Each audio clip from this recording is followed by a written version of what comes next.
بسم اللہ الرحمن الرحیم۔ سب سے پہلے مینڈیٹ چوروں کی گدڑ بھبکیوں کو جوتے کی نوک پر رکھ کر باہر نکلنے اور ڈی چوک میں بڑی تعداد میں پہنچنے پر تحریک انصاف کے ہر کارکن اور لاکھوں پاکستانیوں کا میں شکریہ ادا کرتا ہوں۔ آپ نے ہر لحاظ سے ایک تاریخ رقم کی ہے اور 8 فروری کے بعد 4 اکتوبر کو ٹاؤٹوں اور مہروں کو ان کی حیثیت اور اوقات یاد دلائی۔ جنگل رات کا گماشتہ پورے اسلام آباد کو بند کر کے اور کنٹینرز کی فصیلیں قائم کر کے ایک روز قبل میڈیا پر دھمکیاں دے رہا تھا کہ ڈی چوک میں کسی پرندے کو بھی پر مارنے کی اجازت نہیں دیں گے، مگر پوری دنیا نے دیکھا کہ تحریک انصاف کے کارکن اور عوام نے کٹھ پتلی راج کی رونتوں کو خاک میں ملایا اور ایک انسانی سمندر کی صورت میں ظلم، جبر، فسطائیت، سفاکیت اور رکاوٹوں کے طویل سلسلوں کو عبور کر کے اور لاٹھی، آنسو گیس، حتیٰ کہ گولیوں کی بچھاڑ کا سامنا کر کے ڈی چوک پہنچے اور کپتان کی کال پر لبیک کہا اور کہہ کر دنیا کو بتایا کہ اس ملک میں سکہ قیدی نمبر 804 کا چلتا ہے، جو عوامی راج کی معتبر ترین علامت اور عوام کے اعتماد، ان کی محبتوں، ان کے حقیقی مینڈیٹ کا بلا شرکت غیر کسٹوڈین ہے۔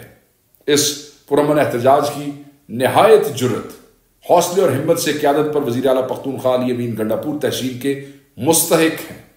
انہوں نے بطور صوبائی صدر تحریک انصاف جس محنت اور قاوش سے اس پورے احتجاج کو پہلے منظم پھر اس کو قیادت فراہم کی، وہ قابل اعتراف ہے۔ علی امین گنڈاپور نے لاکھوں افراد کے قافلے کی صف اول میں کھڑے ہو کر قیادت اور کم و بیش 30 گھنٹے تک زہریلی گیس، ربڑ بلٹس، اسٹریٹ فائر، بدترین مار پیٹ کو برداشت کیا اور کنٹینرز کی اہلی فصیلوں اور راستے میں کھودی گئی خندقوں کو عبور کر کے ڈی چوک کی جانب پیش قدمی ہی نہیں کی، بلکہ اعلان کے مطابق شرنگیزی اور فساد پر آمادہ فسطائی سرکار کے عزائم خاک میں ملا کر ڈی چوک میں احتجاج کے طے شدہ مقام پر پہنچے۔ آپ کی اس فتح و کامیابی نے مینڈیٹ چوروں، سیاسی ٹاؤٹس کو اور ان کے اکاؤں کے پیروں کے نیچے سے زمین کو اتنا گرم کیا، بے حد گرم کیا، اور انہوں نے آپ کی فتح کو ننگی بدماشی اور چال بازیوں کے ذریعے شکست میں بدلنے کی اپنی کوششوں میں مزید شدت پیش کر دی۔ عوام کی جس سونامی کو وہ پولیس، رینجرز اور لاتعداد انتظامی ہتھ کنڈوں سے نہ روک پائے، اس کے اثرات کی شدت میں کمی اور اپنی شرمندگی چھپانے کے لیے پروپیگنڈا اور کنفیوژن کے اسی ہتھیار کو استعمال کیا گیا جو مدت سے یہ استعمال کرتے آئے ہیں۔ اس کے ساتھ وہ لڑائی جو محض پرامن احتجاج تک محدود تھی، اس کے دائرے کو بڑھا دیا گیا اور وفاق کے حاکم غنڈوں نے ایک صوبے کی حرمت، مینڈیٹ اور کروڑوں پختونوں کے گھر پر مسلح لشکر کشی کر کے پرامن احتجاج کو 9 مئی کی طرح اشتعال اور انتشار کی نظر کرنے اور بدامنی اور فساد کے ایک نئے منصوبے کی راہ ہموار کرنے کی کوشش کی، جسے کامیابی سے ناکام بنا دیا گیا۔ شکست کی ذلت چاٹنے اور اپنے انجام کو نہایت قریب سے دیکھنے والے بزدلوں نے ڈی چوک میں آپ کی فتح کا بدلہ اڈیالہ میں ان کی گرفت میں قید عمران خان سے لینے جیسی گھٹیا حرکت کی۔ تمام قانونی تقاضوں اور بنیادی حقوق پامال کرتے ہوئے ان نیچ حکمرانوں نے عمران خان کو قید تنہائی میں ڈال دیا۔ ان کی ملاقاتوں پر ماورائے قانون پابندی لگا دی گئی، جسے ہم اب عدالت میں چیلنج کر چکے ہیں۔ عمران خان اور علی امین گنڈاپور سمیت تمام قائدین پر بغاوت کے مقدمے قائم کر دیے جو جھوٹے ہیں، جعلی ہیں، ختم ہو جائیں گے۔ وزارت عظمیٰ پر بیٹھا مسخرہ وفاق پر حملے کی بات کر رہا ہے، جبکہ سرکاری جوکروں کا پورا گروہ طرح طرح کی افواہیں اور من گھڑت بیانوں کی گرد اڑا کر ہماری اور قوم کی آنکھوں میں دھول جھونکنے کی کوشش میں مصروف ہے۔ یہ قوم کو بتائیں، کیا اپنے اقتدار کے لیے انہوں نے دستور اور جمہوریت سے غداری کی قیمت وصول نہیں کی؟ کیا 8 فروری کی مینڈیٹ چوری میں سہولت کاری اور اس کے بینیفیشریز بن کر انہوں نے ووٹ کی عزت کا جنازہ نہیں نکالا تھا؟ کیا فارم 47 والی ذلت قبول کر کے یہ آج غیر جمہوری، غیر سیاسی اور آئین مخالف قوتوں کے ہاتھوں میں کھلونے نہیں بنے ہوئے؟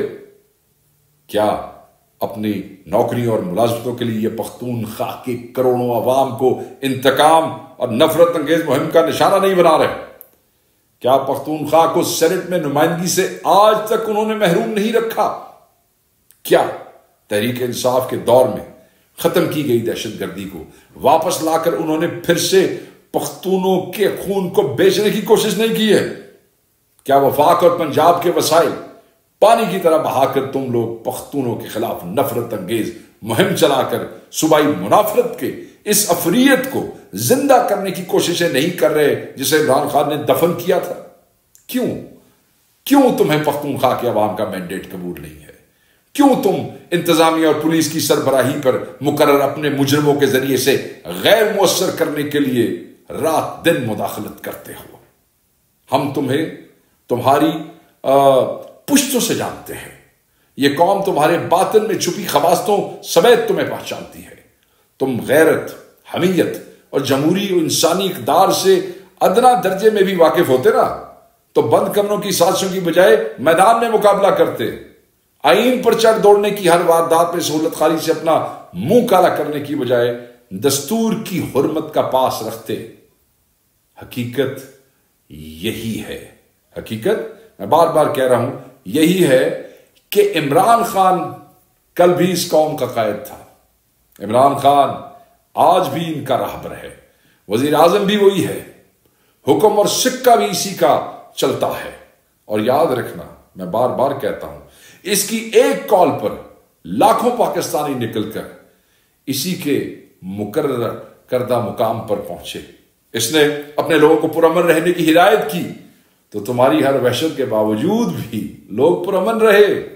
وزیر اعلیٰ علی امین کو احتجاج کی قیادت اس نے سونپی تو انہوں نے اپنے حقیقی بھائیوں کو ساتھ لے کر عوامی سمندر کی ڈی چوک تک قیادت کی. وہ شہریوں اور اپنے کارکنوں کے ساتھ پولیس، رینجرز اور فوج کے ان جوانوں کی بھی ڈھال بنا جنہیں ایندھن بنا کر تم نے انتشار کی آگ بھڑکانے کی کوشش کی تھی. تمہاری قید میں وہ اس ملک کا سب سے آزاد شخص ہے.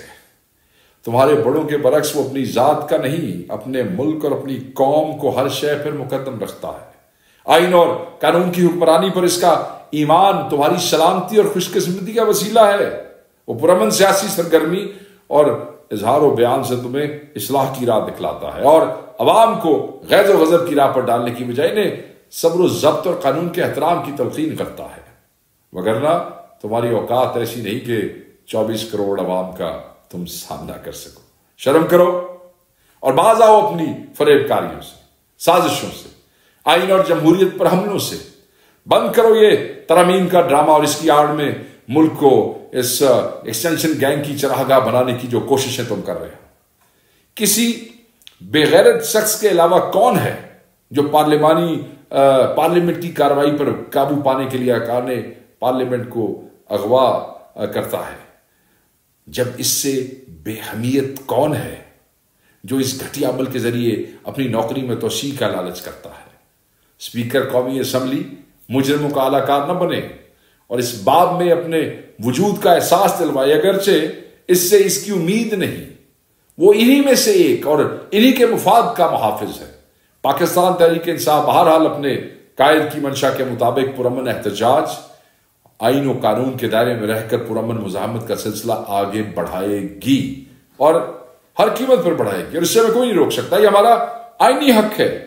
چنانچہ سیاسی کمیٹی نے متفقہ طور پر فیصلہ کیا ہے کہ 11 اکتوبر کو ملتان اور ساہیوال میں پرامن مگر ریکارڈ ساز احتجاج کیا جائے گا.